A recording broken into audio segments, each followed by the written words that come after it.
Chers abonnés, bienvenue sur notre chaîne YouTube. Aujourd'hui, nous plongeons dans une actualité bouleversante qui secoue l'univers médiatique français.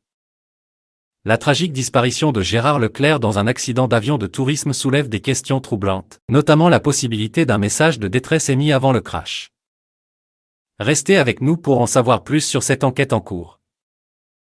L'onde de choc se répand dans le monde médiatique français suite à la tragique disparition de Gérard Leclerc, victime d'un accident d'avion de tourisme en compagnie de 2 autres passagers.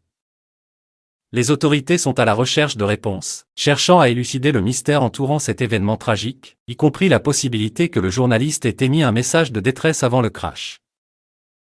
La journée du 15 août a été marquée par cet événement douloureux. Gérard Leclerc a perdu la vie lorsque l'avion de tourisme qu'il pilotait a subitement disparu des radars alors qu'il survolait la Loire-Atlantique.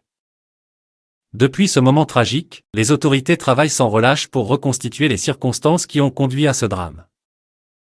Selon les informations de CNews, l'avion piloté par Gérard Leclerc a décollé à 11h07 de l'aérodrome de Loudun, en direction de La Baule. Parmi les occupants de l'appareil se trouvait Michèle Monory, la fille de l'ancien homme politique René Monory. Le parcours du vol a été retracé jusqu'à 11h42, moment où Gérard Leclerc a disparu des radars près de Lavaux-sur-Loire.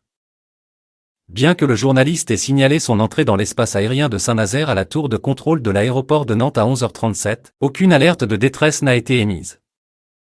Des débris de l'appareil, dont une roue et un fragment d'immatriculation, ont été découverts à proximité. Nos sources indiquent que 2 corps ont été récupérés par les plongeurs dans les décombres.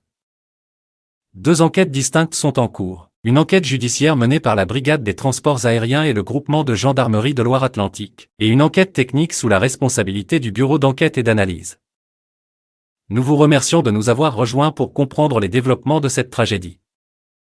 Pour rester informé sur cette enquête en cours et d'autres actualités, n'oubliez pas de vous abonner à notre chaîne.